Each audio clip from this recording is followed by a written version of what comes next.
तो उन्होंने अपना एक कमरा सा, छोटा जा कमरा सा है, कच्चा मकान सा, ठीक है ना। बारिश वगैरह वह तो पानी बाद होगा तो मकान अंदर भी जाना सा, लंटर है ना सामान ना पैसा ना कुछ, इस जरा एरिया सुना है, ठीक है। 3 बच्चे है, एक छोटी बच्ची है, ये माड़ा भैया जो फोत हुई है उसने बच्चे है।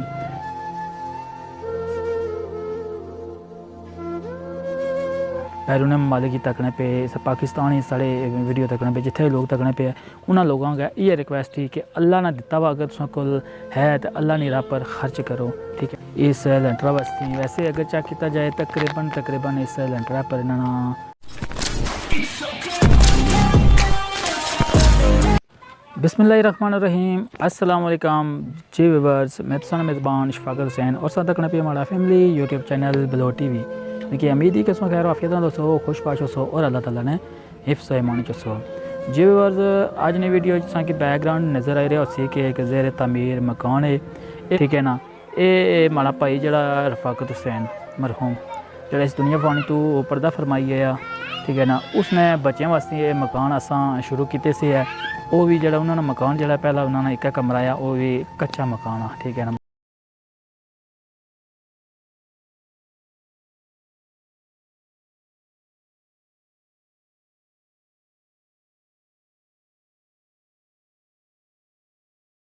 मदद इमदाद ने बलबूते पर असा एक कुछ दीवार वगैरह बनाई हुई मकान दियाँ, लंटर जियाँ पहुँचाया अजय भी लंटर जियाँ नहीं पहुँचाया, अलबत्त थोड़ा समान कोई पिया हुआ लंटर जियाँ तकरीबन पहुँची जैसी है।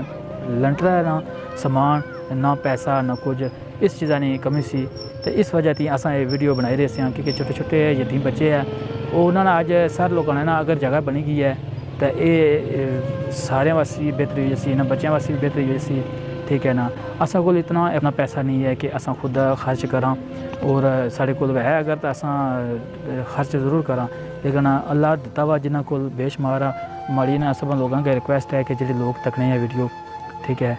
ये संगीत दोस्त भैन भरा इंग्लैंड च बरतानिया जिथे भी कश्मीर च पाकिस्तान च जिथे भी है जेह्ड़े माली इमदाद ठीक है जिन्हें कि अल्लाह दिता वा, ठीक है। उन्होंने लोगों गै साड़ी इयै रिक्वेस्ट है कि अज इन्होंने तुम बच्चों ना सहारा बनसो, इन्होंने बच्चों की मदद इमदाद करसो, अज तुम अगर फंड वगैरह खर्च करसो पैसा देसो तो इन्होंने बच्चों ना मकान वगैरह बनसी, तो कल तुसा कि इन्होंने बच्चों की दुआ मिलसी है। मजीद तुसा अगर कारोबार है कारोबार मजीद तरक्की ये करसी अला और मजीद तुम दौलत च इजाफा करसी है। छोटे छोटे बच्चे है तुसा की स्क्रीन पर नज़र आ रहे उसी 3 बच्चे है, एक छोटी बच्ची है, ठीक है ना। इन्होंने बच्चों की भी तुसा की दवा मिलसी है क्योंकि भैया माड़ा तो फोत हो गया, ठीक है ना। बच्चे जड़े नहीं छोटे छोटे मेरे भतरीए 3 बच्चे हैं तुसा की स्क्रीन पर नज़र आ रहे हो सुना है, ठीक है। 3 बच्चे है, एक छोटी बच्ची है, ये माड़ा भैया जो फोत हुई है उसने बच्चे है, तो उन्होंने अपना एक कमरा सा, छोटा जा कमरा सा है, कच्चा मकान सा, ठीक है ना। बारिश वगैरह वह तो पानी बाद होगा तो मकान अंदर भी जाना सा और कई मामलात होने ऐसे है, ठीक है ना। सामान वगैरह भी नहीं उसी कमरे को मेहमान वगैरह आई जाए इन्होंने अपना या कुछ इस तरह ना, तो उसने बिठाने वगैरह की मुश्किलात हो जानी सी है। तो कोई फंड वगैरह जरा लोगों कोई मदद इमदाद की ज़कात फितरान वगैरह देते सी, उस उन्होंने पैसों ने इस तरह किया कि ये मकान वगैरह दीवार वगैरह खड़ियाँ कीतियाँ, ठीक है ना। तो हूँ इस तरह कि ये लंटर बने जोगे तो इतनी गुंजाइश तो है कोई नहीं है इन्हों को ना असा को कि इस पर लंटर वगैरह बासा। तुसें पता है कि ये मकान सुन चेक कराना या नज़र आई रही हो सुना है, ठीक है ना। 2-3 कमरे है हाल आ, ठीक है ना, कोई बाथा या कोई बरामदा वगैरह है क्योंकि कम जिला हो सुना है बार बार तो ना कोई मदद करना या ना बार बार ये कम दोबारा होने हैं।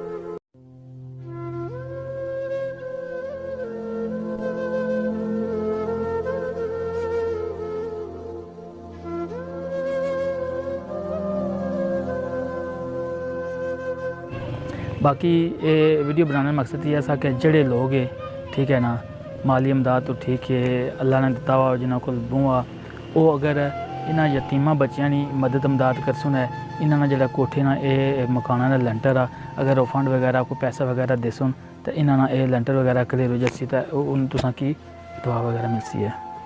बाकी तुसा की असा चेक कराया है कि मकान जोड़े भी है टोटल कितने कमरे है और क्या इसना सिस्टम आ। बाकी इस तरह है कि इस लेंटर वगैरह नहीं इतने तकरीबन पैसे की जरूरत ही सी ठीक है ना तो यतीम बच्चे है इन्होंने तो कोई कमाने वाला तो है को नहीं है तो असा को भी इतना फंड वगैरह या इतना पैसा वगैरह नहीं है जेह्ड़े अस अफोर्ड कर सका कि लेंटर वगैरह बच सका। साढ़ा वीडियो बनाने का मकसद ये ऐसा कि जेह्ड़े भी लोग तकने है माली इमदाद तो ठीक है अल्लाह पाक उन्होंने काफ़ी दौलत नाल नवाजा या उन्होंने लोगों के साड़ी ये रिक्वेस्ट ही अगर हो ही सकना तो इन्होंने यतीमा बच्चों ने जेह्ड़े मकान बनने पे इस पर तुसां अपना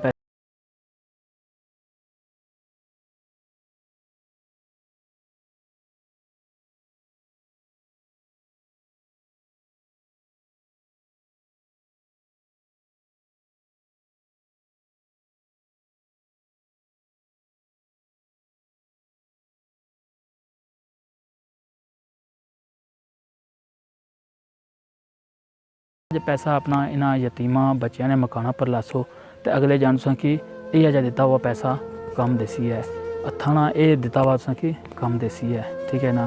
यतीम बच्चे है छोटी बच्ची है ठीक है इन्होंने कमाने का कोई नहीं है वालद जड़ा सा इन्होंने वो इस दुनिया फानी तो चला गया है ठीक है ना। तो हूँ इन्होंने सारे लोगों ने ना एक कमरा तो बनता वा वो कच्चा है लेकिन बारिशों में इन्होंने मुश्किलात का सामना करना पैना। अगर तुसा लोगों ने दिता हुआ पैसा इन्होंने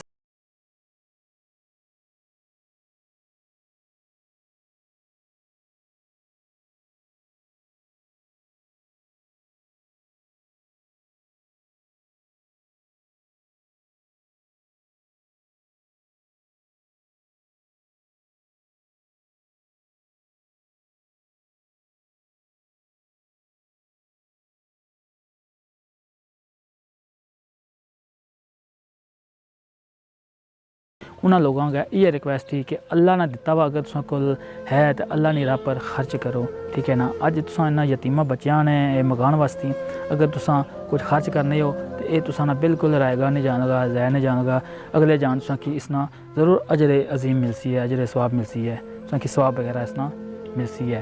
तो अज वीडियो माड़ा वीडियो बनाए तो मकसद ये ऐसा कि ये मकान ज़ेर तमीर है और यतीमा बच्चों ने बनी रही है तो इस तुसा ने मदद इमदाद करो। बाकी स्क्रीन पर तुसा नंबर दिता वा जरा रब्ता करना चाहना है साढ़े वालिद मोहतरमा नंबर आ 0346 50 36 644 ठीक है ना। इन्होंने रब्ता करी तुसा मजीद डिटेल भी तुसा सकने हो और फंड वगैरह अगर तुसा नंबर पैसे वगैरह भेजने हो या रब्ता करना वै तो इस नंबर पर रब्ता करी तुसा पैसे वगैरह भेज सकने हो। मिगी उम्मीद है कि तुसा कि अज्ज वीडियो जरूर पसंद आई उसी जल्द एक नवी वीडियो की नहीं सारी खिदमत याद रहो सा तुम अपना बहुत ख्याल रखना और दुआ चाहना याद रखे। अल्लाह हाफिज़।